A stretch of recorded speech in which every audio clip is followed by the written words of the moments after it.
요한복음 1장 우리 14절을 같이 한번 읽어보겠습니다. 요한복음 1장 14절을 먼저 우리 암송하는 분들은 암송하시고요. 폈습니까? 자, 다 함께 읽겠습니다. 시작.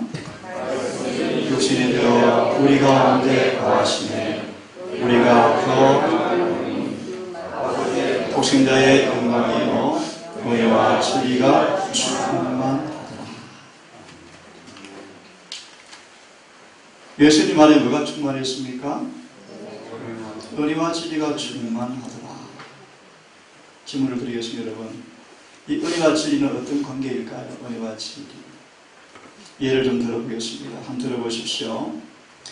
우리가 진리를 진정으로 연관합도가 되어지면 성령께서는 진리를 지성에 고정시키시고 감성에 인지하신다. 자, 다시요. 다시 말합니다. 우리가 예수 그리스도를 바라보니까 뭐가 보이더라? 독생자의 영광이 보이더라. 이 말을 쉽게 말하면 독생자라는 그릇 속에 아버지의 품성이 보이더라 그런 뜻입니다. 근데 그 예수 안에 보니까 뭐가 있습니까? 진리와 은혜가 충만했습니다. 조금 해석합니다. 진리와 은혜가 종합되어지면 영광이 반사되어져요. 진리 속에 은혜가 들어있어요.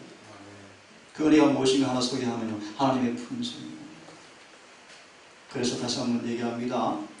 우리가 진리를 진정으로 연관합도가 되어지면 성령께서는 우리 지성의 진리를 마시고 고정시키시고 우리의 감성에 인지하신다. 그럴 때 우리가 어떤 여러 가지 사건 속에서 우리 감성과 지성의 고정된 진리 앞에 성령께서 놓고 하실 진리를 기억나게 하시고 생각나게 하실 때 아멘 하면요, 그 진리 안에 그 능력이 나를 말가요 보호하시고 지키기 원해요. 이해되었습니까? 자, 이 말씀을 다시 보면서 시간 짧게 은혜에 대한 말씀을 계속해 드리겠습니다. 16절을 보니까 이런 말씀이 있습니다.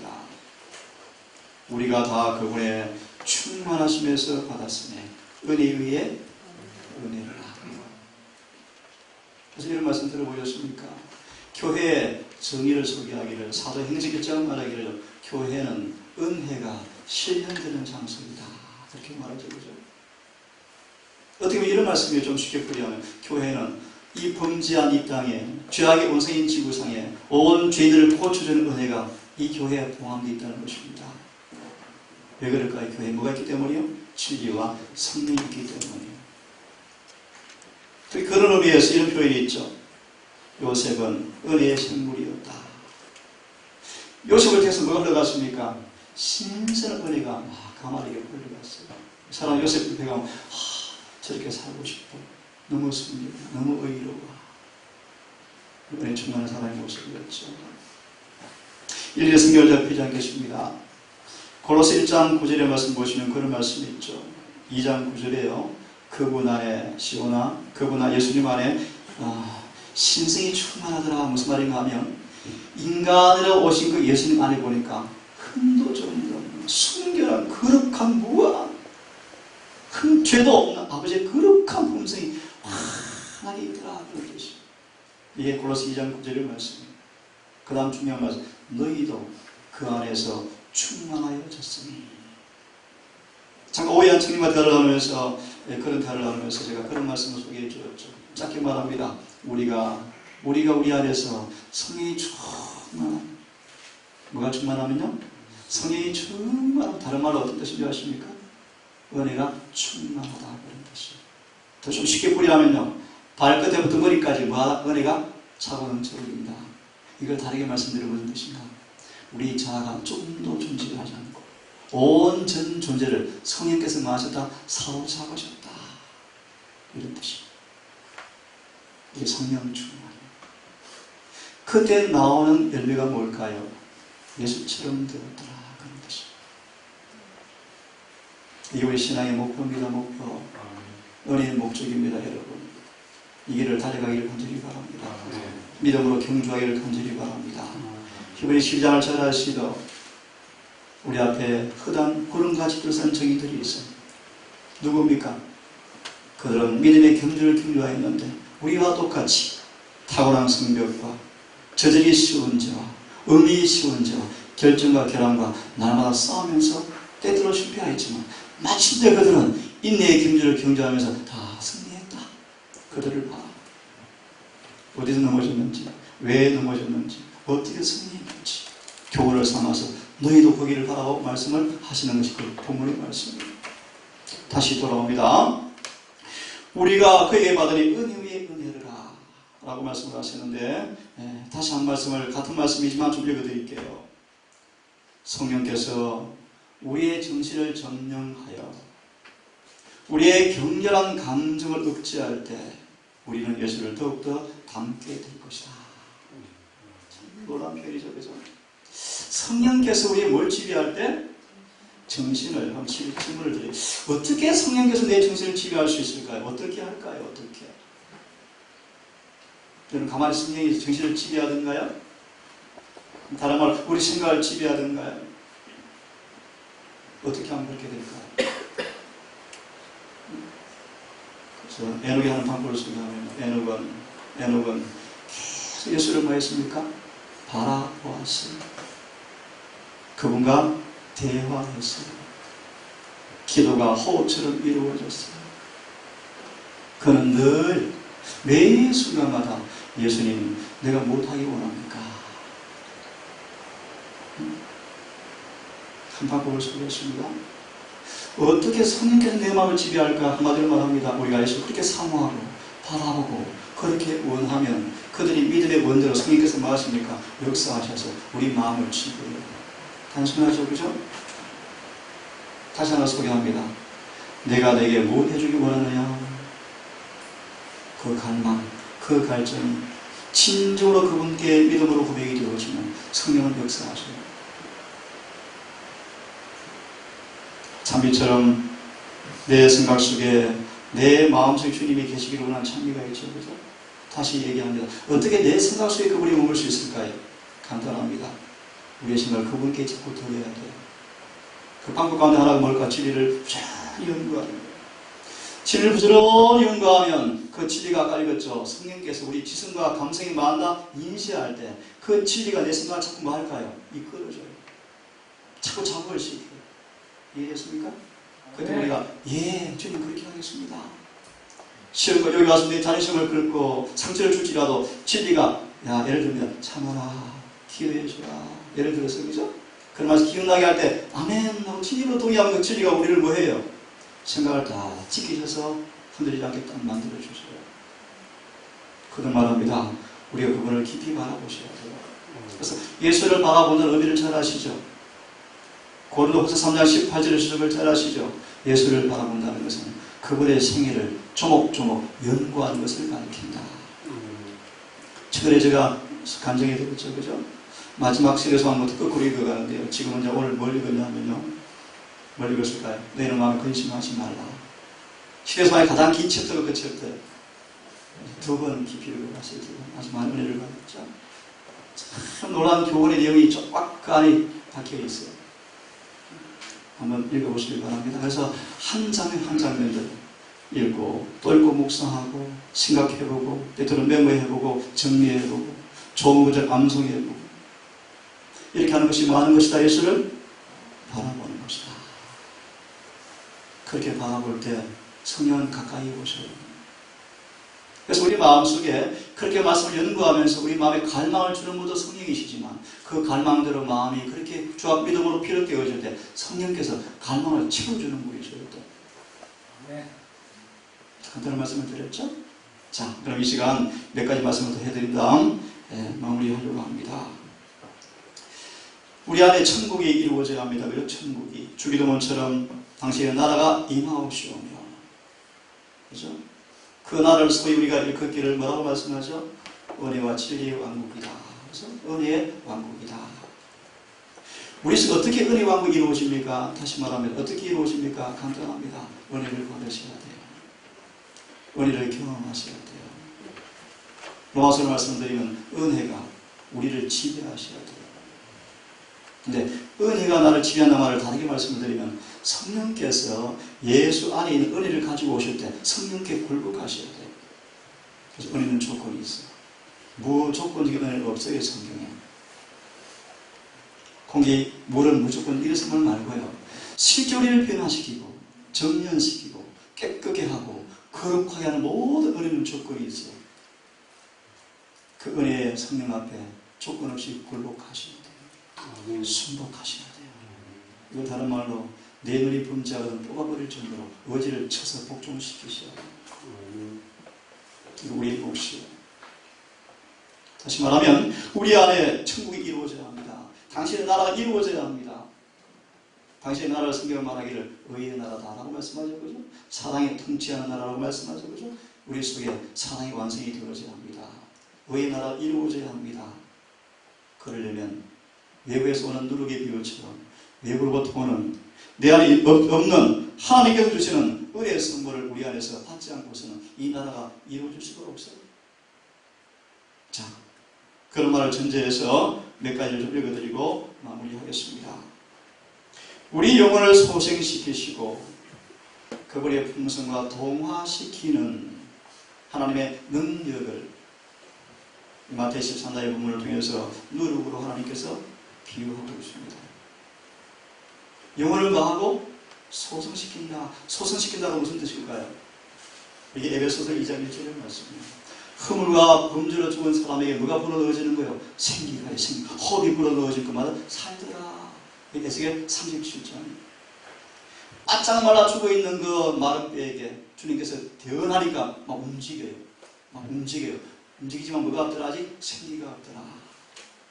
우리 말씀 중과 움직이고 있죠. 그죠? 끝나기 전에 움직이죠. 결정적으로 그들에게 뭐가 있네요? 생기가 임하니까 뭐하더라? 큰 군대가 되어 살아갔더라. 그렇게 말씀하죠. 그죠? 그래서 영혼에게, 죽은 영혼이, 허물과 저를 죽은 영혼에게 생명을 주는 분은 누구세요? 성령이요, 성령. 성령을 통해서 은혜가 우리 안에 공급이 되어져야 돼요. 다시 읽어드리면 영혼을 소생시킨다 말이 그런 말입니다. 죄와 허물로 죽은 우리를 마다 살리신다. 10편 19편은 뭐라고 번역하는 이 말씀은? 이와 율법은 완전한 영혼을 뭐하고? 소생케 한다. 이거 다른 번역은요? 이와 율법은 완전한 영혼을 회심시키고. 우리가 소생하는 조건이 뭐예요? 회개의 경험의 순간이 되어져야 돼요. 다시 말합니다. 은혜는 영혼을 뭐한다? 소생시킨다. 거듭나게 한다. 그리고 우리를 뭐한다? 하나님과 동화시킨다. 이것이 은혜라고 말씀을 하십니다. 이 능력이 역사할 수 없을 만큼 극악하고 타락하고 저속한 사람은 한 사람도 없다. 이거 성경을 깊이 연구해 보시면요. 믿는 자에게 주시는 은혜의 분량이 얼마나 될까? 얼마나 될까요? 답을 간단히 드립니다. 예수님 자신입니다. 이 은혜의 분량이 예수님 안에 모든 것을 우리에게 다 주셨어요. 이것이 은혜의 분량이에요. 그런 의미에서 하나 소개하는 베드로는 이 은혜의 분량에 도달합니다. 놀랍죠? 사도행전 끝까지 확고부당함을 읽어보십시오. 베드로는 단간의 경험을 통하여 예수를 깊이 알아가는 경험을 통하여 마침내 그는 꼭대기까지 도달하였다. 그래서 마지막 노예의 삶을 보세요. 예수님처럼 되었다. 누가요? 베드로가요. 요한복음 21장의 모습.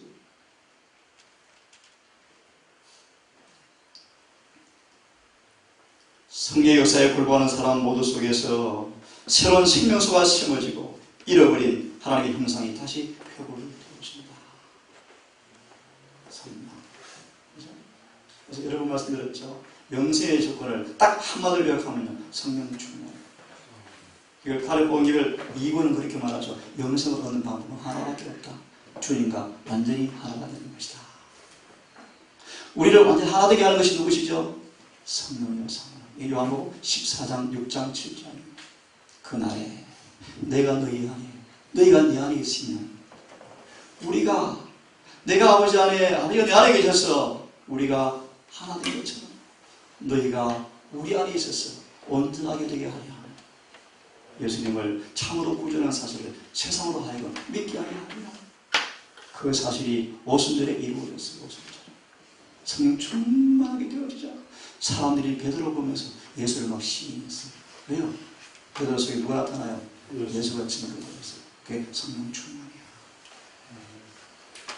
바로 은혜가 충만한 사람이에요.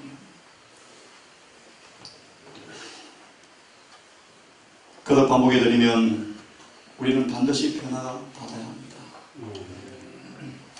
엊그제 누가 한 말씀처럼 하늘은 죄를 머리털만큼도 가져갈 수가 없습니다. 그럴진데 그분의 재림은 우리를 죄에서 구원하거나 우리의 품새의 변화를 주기 위해서 절대로 오지 않습니다. 그 일은 재림 전에 이루어져야 하는데, 은혜 시간 끝에 끝나기 전에 이루어져야 하는데, 다시 말합니다. 지금 은혜 받을 만한 때 은혜를 통해서 그게 이루어져야 합니다. 그럴지도 여러분, 은혜가 얼마나 간절히 요구되어지는지 아시겠습니까? 거듭 반복합니다. 우리는 그분을 닮아야 하늘에 갑니다. 그분을 닮지 않고 하늘에 아무도 갈 수가 없습니다. 이 유일한 비결은 은혜를 충만히 받으셔야 합니다. 정언은 말하기를 사람은 자신의 의지로 자신을 절대로 변화시킬 수가 없다. 당연하죠. 절대로 불가능하죠. 사람은 이러한 변화에 일으킬 능력도 그 속에 없습니다. 자연적으로 그것마저 못한 모든 사람들은 아무리 원하지만 죄의 종입니다. 로마서 7장 14절 24절의 말씀. 법이 선하고 거룩하고 너무나 좋아서 살고 싶지만 절대로 선하지 않습니다. 왜 그렇습니까? 예수가 아니었기 때문입니다. 예수가 계시면 1886 기회를 따라 놀랍게 선포합니다. 다시는 종이 될 필요가 없다. 죄에서 해방되어, 한번 따라해 보실래요? 죄에서 해방되어. 주관식이요. 그 다음 뭔지 아시는 분? 의의 종이 되었느니라. 의의 종이 되어지면 의를 행하는 게 어떻습니까? 당연하죠. 이 복음이 있는 거예요. 그렇죠? 그래서 전적으로 박혀 있는 누룩이 가루에 섞이지 아니하면 변화를 기대할 수 없는 것처럼 죄인이 은혜를 받지 아니하면 죄인은 영광의 나라에 들어갈 자격을 절대로 이룰 수가 없다. 저를 포함해서 어제도 한 분이 와서 저에서 얘기를 하는데요. 반은 시인하고 반은 시인하지 않겠습니다. 저는 이렇게 생각합니다. 우리 아무리 동사 식구들이 아주 결함이 많고 흠이 많지만 여러분들 저는 참 좋아해요. 이 많은 분들이 참 드물죠. 근데 밖에 이런 이야기 들려옵니다. 동사 사람들 엉터리야. 그래서 누가 그래 저한테 왔을 거예요. 욕을 많이 하는 거예요.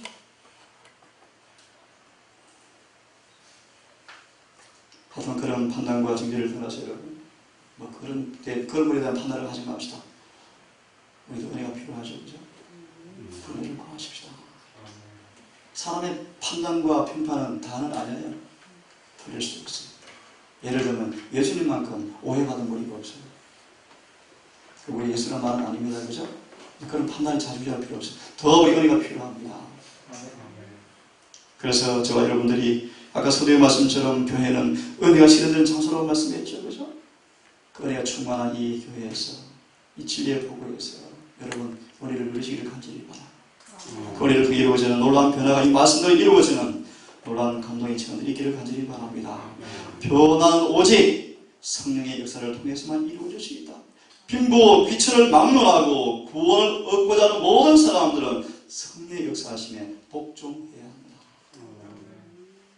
하나만 더 읽어드리고 말씀을 마치겠습니다. 딱 메모 시간이에요. 지금 들어마시거나 기억해야 돼. 이런 말씀이었어요. 왜 참지 못하는가? 왜 아직도 이기적인가? 왜 아직도 자존심의 상처를 받는가? 왜 승리가 급한가? 왜 그런가? 신학교를 펴보시면요, 그들은 아직도 거듭나지 못한 까닭이다 라고 말씀하시면서 이렇게 말합니다. 그들은 은혜의 결핍, 곧 품성을 변화시키는 그분의 능력이 체험되지 못한 사람들이다. 신학교 100페이지 말씀. 우리를 한번 생각해 봅시다. 내가 그런 기준들이 있을까? 내가 왜 딱 거듭나지 못했구나. 다른 말로 뭐예요? 은혜가 결핍되어 있구나. 다른 말로 나를 변화시키는 은혜가 아직 부족하구나. 깨닫고 히브리 4장 12절. 그러므로 긍휼하심을 얻고 때를 따라 돕는 은혜를 얻기 위해서 은혜 보좌 앞에 나아가시는데 아침 예배 이런 말씀을 제가 드렸어요. 우리 어떻게 은혜를 받을까? 간단해요. 은혜를 받는 비결은 피를 깨닫고 골방에 가서 기도로 실어놓으니 그러면 주십니다. 간단하나요? 그러면 은혜입니다. 은혜. 값없이 주는 것입니다. 여러분 전심으로 그분을 찾아보십시오. 마지막입니다. 어떻게 은혜가 경험되어지는가 잘 들으십시오. 신월경 대표적인 말씀입니다. 하나님의 말씀을 연구하고 지키면 마음속에 진리가 작용하여 거룩하지 못한 성벽을 복종시킵니다. 이게 복음의 능력이에요. 로마서 1장 몇 절요? 16절. 내가 복음을 부끄러워하지 아니하노니 이 복음은 모든 믿는 자들을 구원하신 하나님의 능력이라. 이 구절을요 복음성경 주석 공부해 보시면 베드로전서 1장 22절로 연결되어지면서 주석을 보세요. 복음은 능력이라고 말한다. 왜 그런가? 진리는 사람을 변화시키기 때문이다. 우리가 마음으로 진리에 동의하고 마음으로 순종하면 그 진리가 우리를 뭐해요? 성령을 복종시켜요.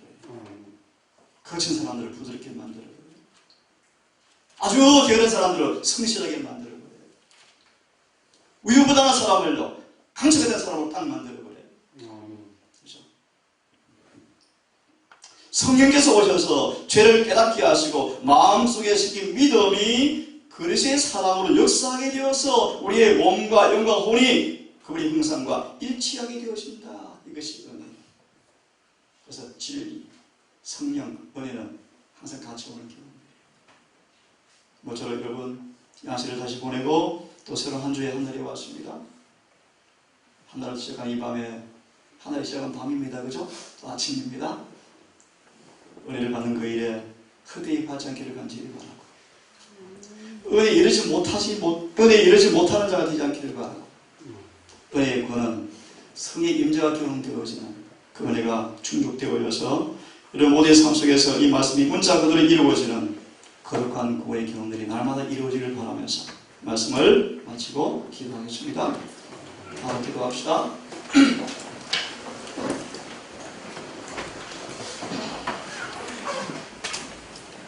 하늘이신 우리 아버지, 독생자 예수를 통해 주시는 은혜와 진리가 얼마나 풍성한지를 우리가 누리게 하시고 배우게 하셔서 아무도 구원받지 못한 상태, 아무도 품새의 결정과 죄 가운데 헤매일 필요가 없고 아들의 자유의 나라의 경험에 할 수 있다는 사실을 믿고 감사하며 골방에서 기도를 실험하며 말씀을 연구하며 깨어서 기도하며 매 순간 우리 심각과 마음속의 주님을 바라보는 삶이 우리의 삶이 될 수 있도록 인도해 주시옵소서. 성화란 정언은 우리에게 정의하기를 습관적으로 주님과 동행하는 것이라고 말씀하셨습니다. 우리 삶 속에 그런 놀라운 은혜가 경험되어지기 사모하며 그래서 에녹처럼 그 놀라운 하나님의 은혜의 경험들이 우리의 삶에도 이루어질 것을 믿고 감사합니다. 아버지, 하루가 안식일이 마무리되어졌고 새로운 한 주 하루가 왔습니다. 이 한 날도 행복한 주님과의 동행을 통해서 아름다운 열매 맺는 삶이 다 되어서 안식일에 서로 만날 때 기쁨의 열매를 서로 나눌 수 있도록 인도해 주시옵소서. 이 모든 말씀을 우리를 사랑하시는 예수님의 이름 의지하여 기도 올리옵나이다. 묵상으로 예배를 마치겠습니다.